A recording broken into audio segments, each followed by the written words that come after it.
Hockey का हमने जिक्र कर लिया, अब क्रिकेट का भी कर लेते हैं जी। शाहीनों ने आयरिशमैन्स के खिलाफ कम बैक कर लिया है। प्रोग्राम के आगाज में भी आपको बताया था, दूसरे T20 में 7 विकेटों से शिकस्त दे दी।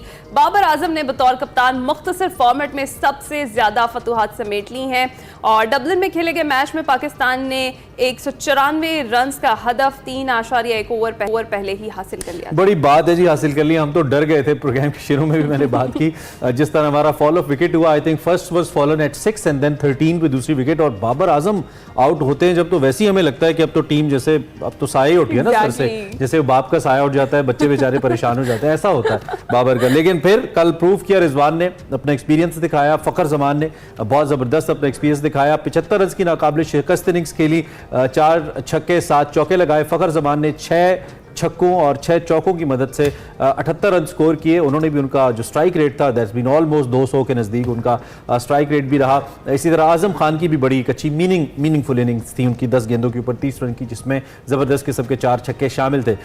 सो अब बात जो करने की है, जिसमें हमने तजिया भी लेना है, वो ये है कि एक तो पहले मैच में तो हम हार ही गए, शायद ज़्यादा लाइट ले गए। फिर दूसरे मैच के अंदर जब हमने बैटिंग नहीं की, बॉलिंग करवाई, तो तकरीबन 200 रन बनवा दी और पहले में 180 182 बना पाए। ये कोई बहुत अच्छी क्या बहुत बुरी कारकर्दगी है टीम की। और वैसे तो कहते हैं ना कि जीत के सब बाप होते हैं लेकिन हार यतीम होती है, लेकिन यहाँ पे इस जीत को भी डिस्कस करना बहुत ज़रूरी है। अवैस हमारे साथ मौजूद हैं, उनका ज़रा तजिया लेते हैं। Thank you very much Syed Mohammad Awais, आप कैसे हैं? ठीक ठाक हैं? अल्लाह का शुक्र, आप सुनाएं ठीक है? ये महज मेरी फैंस वाली फीलिंग है जो थोड़ी डिसअपॉइंटिंग है, या टेक्निकली भी आपको लगता है कि नहीं, पाकिस्तानी टीम का और आयरिश टीम का ऐसा मुकाबला नहीं होना चाहिए था, या T20 का फॉर्मेट ही ऐसा है कि कभी भी कोई भी ऊपर आ सकता है? क्या टेक है आपका इसके ऊपर? फैन फॉलोइंग की अगर बात करें तो ऑब्वियसली इस वक्त पाकिस्तान टीम जितना ज्यादा रडार के अंदर आपको नजर आती है, शायद ही आपको ज्यादा स्पोर्ट्स आपको नजर आ रही है। लेकिन एक चीज इमरान भी ऐसा क्रिकेटर, आपको एक चीज अंडरस्टैंड करनी पड़ेगी। आयरलैंड की अगर टीम की बात करूं, they played out class cricketer, चाहे वो मैच की बात करें, पिछले मैच की बात करें। और ये मुझे चले, मैं आयरलैंड के खिलाफ मैचेस भी खेला हूँ, मुझे आज भी याद है जब इनके पुराने कैप्टन होते थे पॉटरफील्ड, वो एक बात करते थे, एक दफा रो पड़े थे कॉन्फ्रेंस के अंदर, उन्होंने कहा था कि हम लोग कंसिस्टेंटली परफॉर्म कर रहे हैं लेकिन हमें स्टेटस क्यों नहीं दिया जाता वनडे का। तब वनडे ज्यादा खेली जाती थी, T20 उसका स्टार्ट नई चीज हुई थी।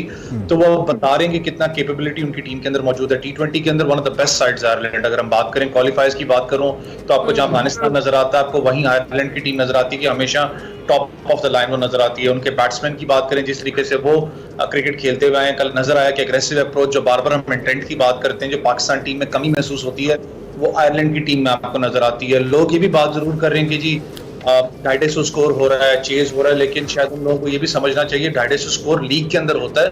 जब आप वर्ल्ड कप खेलने जाते हो 250 स्कोर नहीं होता, वहाँ 140 भी 150 भी प्रेशर स्कोर होता है, आसान नहीं होता करना, क्योंकि वर्ल्ड कप स्टेज मैचेस हैं। यहाँ पर गलतियां बहुत है पाकिस्तान टीम के अंदर, इस चीज पे एग्री भी हूँ। बैटिंग की बात करते हैं कि जहां पर आपने इतने ज्यादा ओपनर्स जो उनसे अपने पास रखे हुए हैं पाकिस्तान टीम के अंदर, आपका मिडल ऑर्डर आप उसको बिल्कुल ही आप नजरअंदाज कर चुके, आपको पता नहीं कि मिडल ऑर्डर के अंदर किस प्लेयर ने खेलना है, किसने नहीं खेलना।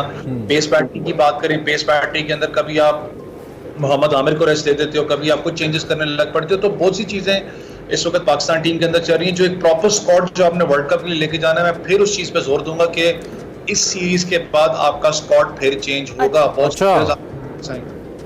तो वैसे जिस तरह से अभी इमरान ने भी बात की, हार का भी जिक्र कर लें, एक मैच तो हम जीते हैं, तो 2024 में मेरा ख्याल है 11 मैचेस में 7वीं बार हम हारे हैं। और आयरलैंड की टीम से हारना, आपको क्या लगता है कि हमारे वर्ल्ड कप की तैयारी कितनी स्ट्रांग है? कैसे हारने के लिए वेकअप कॉल मैंने कहा ना, जब आप आयरलैंड की टीम से हारे तो एक वेकअप कॉल आपको है कि यार, अगर मैं पूरे ट्रैक रिकॉर्ड की बात करूं, आपने राइटली पॉइंट आउट किया, पाकिस्तान ने ऐसे T20 side one of the best sides जानी जाती थी दुनिया के अंदर, थी मैं कहूंगा, अब नहीं जानी जाती। जो हालात हमारे चल रहे हैं इस वक्त, बहुत सी चीजें जिस पे हमें वर्कआउट करने की जरूरत है। बाबर आजम बड़े कॉन्फिडेंट लगे, प्रेस कॉन्फ्रेंस में उन्होंने कहा कि वर्ल्ड कप के अंदर हमें पता है कि पाकिस्तान टीम कितनी केपेबल है, हम वर्ल्ड कप जीत के आएंगे, अल्लाह करे कि आप जीत के आए, लेकिन जो चेंजेस और खास करके जिस ऑर्डर का बैट्समैन है उसको खिलाना बहुत जरूरी है आपके पास।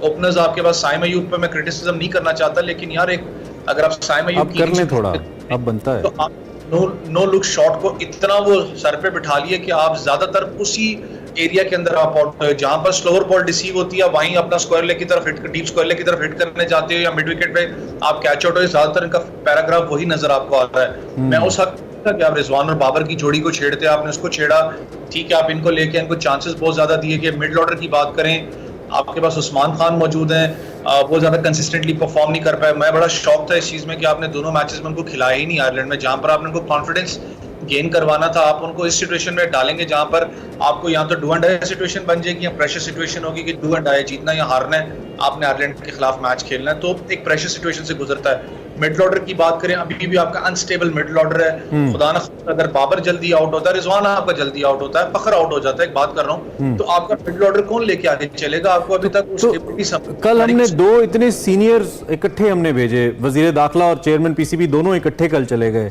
वहाँ पे, उसके बावजूद टीम की परफॉर्मेंस पे कोई असर नहीं पड़ा। उनके जाने का कोई असर तो पड़ना चाहिए था। मोहसिन नकवी साहब भी गए, वजीर दाखिला भी और चेयरमैन पीसीबी दोनों इकट्ठे। देखिए, इस वक्त कोशिश तो पूरी की जा रही है कि पाकिस्तान टीम को कॉन्फिडेंस दिया जाए, चाहे वो वहाब रियाज की सूरत में हो। इस वक्त वो मौजूद है वहाँ पर। मोहसिन नकवी साहब खुद भी कल वहाँ पर के सीरियसनेस दी जा रही है कि वर्ल्ड कप आ रहा है, तो आपको आते हैं पूरी कौम की आपसे कि आप अच्छा परफॉर्म करके तो दिखाएंगे। क्या महज ये मैसेज देने के लिए मोहसिन नकवी साहब डबलिन चले गए और पहली हार पर इतनी जल्दी इस तरीके से उनका जाना जेब देता है उनको? इतनी जल्दी बहसियत तो चेयरमैन पीसीबी और इसके साथ साथ 2 वजारतें भी हैं उनके पास। देखिए, बड़ा मैं कंफ्यूज था कि 2 वजारतें हैं, पावरफुल है, जो इनके पास सीट है इस वक्त सबसे पावरफुल है। He is the right decision maker, से पूछना भी राइट डिसीजन मेकर है कि हाँ करना है नहीं करना। लेकिन 2 चीजें यहाँ पर, अगर आप पूरे पाकिस्तान टीम के इस वक्त माहौल देखें, अल्लाह करे शायद मैं गलत हूँ, जब शाहीन को कप्तान बनाया गया था आपको पता था तब भी वो गलत हुआ था। बाबर आजम को जिस तरीके से हटाया गया था तब भी वो गलत था। फिर अब शाहीन को जब उतारा गया तब भी वो गलत था कि आपने बड़ा स्टेबिलिटी क्रिकेट के अंदर जो सा टीम के अंदर पैदा की थी। कुछ हद तक मुझे लगता है कि शायद मोहसिन नकवी साहब इसी चीज को कवर करने वहां पर थोड़ा सा बैठने जाते हैं, लड़कों के साथ दिलासा देते हैं उनको कि रिलैक्स रहें, आपने टीम बन के खेलना है, पाकिस्तान के लिए खेलना है, पाकिस्तान सबसे पहले आपके लिए। ये चीज शायद आज भी नजर आती है कि मोहसिन नकवी साहब इसको लेकर जहां हम इतना क्रिटिसाइज कर रहे हैं ना, वहां पे एक मेरे लिए थोड़ा साया ऑफ रिलीफ ये था कि 194 रन को आप चेस करने, तकरीबन 10 रन पर ओवर से आप उतरे हैं और आप 2 विकेटें 13 रन पे गवा बैठे हैं, जिसमें एक बाबर आजम भी है।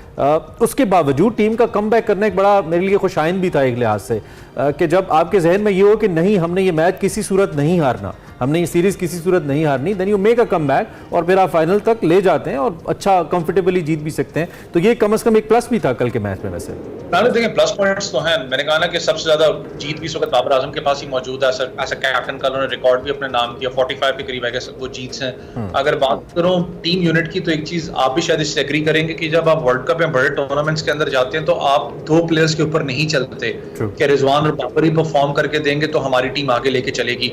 1-2 मैचेस के अंदर हो सकता है, शायद एक सीरीज के अंदर भी हो जाए, वो बड़ा कम होता है कि आप एक सीरीज के अंदर भी ऐसा हो। जब वर्ल्ड कप में आप जाते हो तो आप टीम यूनिट बन के जाते हो। मैं इस बार पे हमेशा जोर देता रहा हूं कि यार बाबर और रिजवान के जो हमने एक माइंडसेट बना लिया ना हमारी टीम ने, यहाँ मैं ऐसा व्यूअर यार ये 2 परफॉर्म करेंगे तो अगली टीम लेके हमारी जो सी टीम आगे चलेगी। नहीं है भाई, आप 2 प्लेयर्स के आगे नहीं घूम सकते, आपको बाबर आजम को दिमाग से निकालना पड़ेगा, आपको टीम यूनिट बन के जीतना है। आप एक प्लेयर हमेशा नहीं जीत सकते हो, आपको निकल के टीम यूनिट बन के खेलना है। यहाँ पर मैं फिर आपको कह रहा हूँ कि टीम वर्ल्ड कप से पहले इसमें चेंजेस होंगी। आमिर जमाल वापस आएगा, आई डोंट नो कि हारिस को ये वापस लेके आते नहीं लेके आते, लेकिन गल हो गई है वैसा। अच्छा वैसे आप जिस तरह से अभी बैटिंग लाइन की तो हमने बात की है, बॉलिंग पे भी जरा कमेंट करें, क्या क्या तब्दीलियों की जरूरत है और कहाँ कमियां देखी आपने? देखिए, आपने यूएस के अंदर वर्ल्ड कप खेलना है और अब तक जो खबरें आ रही थी वो यही है कि ड्रॉप इन विकेट्स हैं, वहां पर थोड़ा सा बॉल जोन्स है वो स्पिनर्स को ज्यादा डोमिनेट करेगा। मैं एग्जांपल दे देता हूँ, इंडिया की टीम आप देख लें 4 स्पिनर्स उठा के लेके जा रही है। आप दूसरी टीम्स को देखिए, उन्होंने ज्यादा उनको फोकस किया है जो लड़के, मैं सबसे ज्यादा हैरान था साउथ अफ्रीका पे, वेंडुसन एक तगड़ा मिडिल ऑर्डर बैट्समैन है, मैं उसको कंपेयर गिब्स के साथ करता हूँ कि उसने कमी में पूरी की है, लेकिन उसको उन्होंने ड्रॉप किया, वो परफॉर्म नहीं कर रहा था। एक और लड़का वहां पर लेके आया, हेनरिकस उनकी टीम में मौजूद है। तो आपको डिसीजन वो लेनी पड़ती है जो राइट पीक लड़के ने पकड़ी हो, फॉर्म के अंदर हो, ताकि वर्ल्ड कप के अंदर जा सके। स्पिन बॉलिंग यूनिट है, उसामा अमीर आपका टॉप का स्पिनर था पीएसएल के अंदर, आपने उसको टीम से ड्रॉप किया, रीजन क्या है किसी को कोई पता नहीं। आप इमाद वसीम, वो तो एक ऑलराउंडर की हैसियत से आते हैं, शदाब खान भी एक ऑलराउंडर थे। जेन्युइन स्पिनर की अगर बात करो, इब्रार के अलावा आपके पास कोई भी मौजूद नहीं है। ठीक है, अच्छा राइट, मैं चाहता हूँ time, sorry to cut you, time कम है। जेम्स एंडरसन की अगर बात ना करें तो बड़ी ज्यादती होगी। What a era, what a game, what a player England has so far produced. 41 साल की उम्र, 700 विकेटें, ब्रिलियंट। मैं चाहता हूँ in last 40 seconds please comment करें आप, रिटायर हो।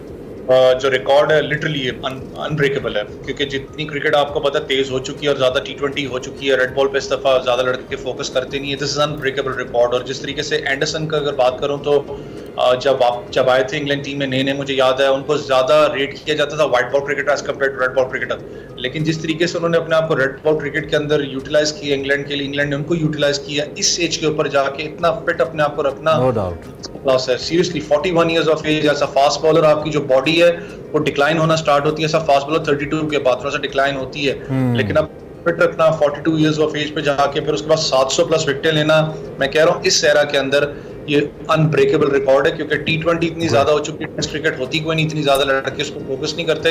Hats off, he will be missed. और इंग्लैंड को जो एक सीजन जो एक रेड बॉल क्रिकेटर था उसकी England is gonna miss him for sure, बिल्कुल इसमें कोई शक नहीं है। Cricket is gonna miss James Anderson, जिस तरह की उनकी परफॉर्मेंस रही है।